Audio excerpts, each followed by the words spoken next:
Ta gueule. Eh ouais, on a tous connu. Putain.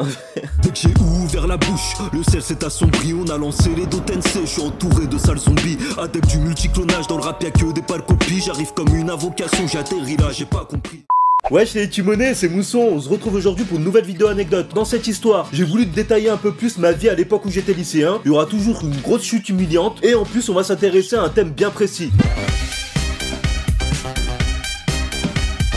Comme d'habitude, je vais t'exposer globalement le contexte. Déjà, le thème qu'on va aborder aujourd'hui, ça va être les voyages scolaires. On a tous connu ça étant tout petit. C'était soit le voyage où t'allais visiter des vieux musées claqués, ou alors un voyage où ça t'apprenait c'était quoi la vie en communauté, et si t'avais les couilles de vivre sans tes parents. Pour le coup, c'était un peu les Marseillais de l'époque. Mais surtout, il y avait les voyages linguistiques. Et le but de ces voyages, c'était quoi? C'était de prendre la langue que d'exercer en matière principale, d'aller dans le pays où cette langue était exercée, et les profs, ils avaient un objectif très simple. C'était que durant ce séjour, durant 3 jours quoi, le but c'était que tu deviennes bilingue. Devenir bilingue en 3 jours, frérot, à part apprendre les plus grosses insultes de ta langue, ça servait à rien du tout. Aujourd'hui, je vais te présenter le voyage linguistique le plus claqué de toute l'histoire des voyages linguistiques. Et il a fallu que je fasse partie de l'aventure. Pour commencer, on va retourner au lycée. Et il faut savoir que moi, j'ai fait allemand LV1. Et là, t'es en train de te dire, l'épisode humiliant, il peut s'arrêter ici. On est d'accord, hein, quand je pense que j'ai fait des maths en allemand, j'ai la honte de me confier, mon pote. Faut déjà que je t'explique comment j'ai été amené à faire de l'allemand. Déjà, il y a mes parents qui m'ont poussé à le faire. Mais en plus, la prof d'allemand, elle est arrivée dans notre classe en primaire et elle nous a dit écoutez, c'est une superbe langue qui est amenée à se développer et en plus c'est exactement pareil que l'anglais. Pour dire Mother, on dit moteur. Et moi ça m'a convaincu mon pote, j'ai pas compris en fait. Tu me dis pour dire maman, tu prends la pièce d'un véhicule, ça m'a pas gêné. Dans le cadre de mes études poussées en allemand, on a été amené à accueillir des Allemands et le but c'était qu'ils nous mettent la trique dans toutes les matières. Déjà en allemand, ça c'est logique, mais aussi en français. Je comprends rien là. À un moment, il a fallu qu'on prenne notre revanche. Ça veut dire qu'il y a un séjour linguistique qui a été organisé pour qu'on aille à leur rencontre. Un voyage a été organisé et c'était parti pour l'aventure. Je t'arrête tout de suite hein, quand je te parle d'aventure. C'était claquer sa grand-mère, mais il faut que je te donne tous les détails. Ça m'a tellement choqué quand je pense que tous les lycées, normalement, ils ont un budget à allouer à tous ces voyages. Et bah non, nous le budget, je crois, il est parti dans les sneakers, j'ai pas compris. Écoute ce qu'ils nous ont proposé. Ils ont ramené des Allemands qu'ils ont disposés dans une auberge de jeunesse dans le quartier des États à Lyon. Et le but, c'était que nous, on aille vivre avec eux dans cette auberge pour leur faire découvrir Lyon, etc. T'appelles ça un voyage linguistique? On n'est même pas parti à l'étranger. C'était la première fois qu'on m'envoyait à l'étranger, mais que je pouvais y aller en TCL, faut m'expliquer. Le voyage, si on peut appeler ça un voyage, hein, il se résumait à aller vivre à 3 km de chez moi avec des personnes que je connais même pas. Déjà, je suis même pas sûr aujourd'hui que c'était vraiment des Allemands. Ça se trouve, c'était des acteurs. On leur montrait comment prendre un ticket TCL, que de la merde. Littéralement, je devais dormir découché à 10 mètres de chez moi et à midi, il m'arrivait de croiser ma mère sur le marché. Incroyable. Durant ce séminaire, fallait qu'on prépare un projet, un sort de TPE international à présenter devant plein de monde à notre retour au lycée. Il y avait un casting de prestige. Le maire de Lyon, les personnes qui s'occupent de la culture, les personnes qui s'occupent des échanges entre Lyon et l'international. Si je me souviens bien, je vais pas te détailler, mais notre projet il était claqué au sol. On avait pris un projet d'architecture, donc le but c'était de faire un plan d'un immeuble qui serait écologique, des panneaux photovoltaïques, des trucs chers chelous. Mais frère, à quel moment je suis architecte? Moi, je t'ai fait une maison de gamin comme en maternelle, avec un soleil et de la pluie, c'est tout.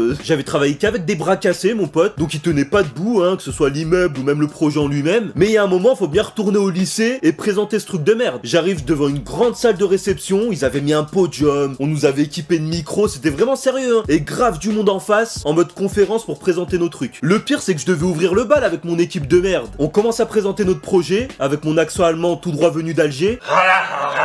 Et on était équipé de micros, ça c'est important pour la suite de l'histoire. Je commence à leur montrer nos plans d'architecte, et j'entends des petits rires et tout. Pour le coup, ça me titille pas trop, je me dis bon, ça les intrigue, ils sont intéressés, c'est bien ça. Je continue ma petite présentation, et encore j'entends des petits murmures. Et je me dis ah bah ça va, ils vont commencer à poser v'là les questions, j'ai titillé leur curiosité. En fait, on a un bon projet, je commence à prendre la confiance. D'un coup, t'as un pélo qui était calé avec le maire, rien qui se tapait des barres sur ma gueule, et je m'en suis rendu compte. Ça fait, je me retourne discrètement vers mes collègues, mon équipe de bras cassés là qui était derrière, et je leur dis en chuchotant, je précise. Oh, il veut quoi ce gros porc devant à rigoler depuis tout à l'heure? Et là, je vois, ils me font des gros yeux, ils me disent mais tais-toi, continue ta présentation, reste tranquille, dis rien. Je les regarde, je me dis mais pourquoi ils sont choqués à ce point? J'ai juste chuchoté un petit truc, y'a rien de spécial. Donc je continue et tout, je présente, et je vois, ils continuent à rigoler. Je me retourne encore et je leur dis oh frère, j'ai envie de l'insulter, je sais pas ce qu'il a ce pélo, venez m'aider. Là, t'as la prof d'allemand en panique, elle court vers moi, elle me retire du podium, elle me met derrière le rideau, elle me dit fais attention à ce que t'es en train de dire, tu vois pas toutes les personnes, toutes les personnalités qu'il y a devant toi là? Moi je la regarde, je lui dis mais j'ai juste chuchoté, j'ai rien dit spécial. Déjà, même elle, comment elle m'a entendu, t'as vu? Et là elle me dit, oh, t'as un micro. Tout le monde a entendu ce que t'es en train de chuchoter à tes potes. Je la regarde choquée, je dis mais non. Ça veut dire la partie, le gros porc, qu'est-ce qu'il a à rigoler? Ils savent tout là.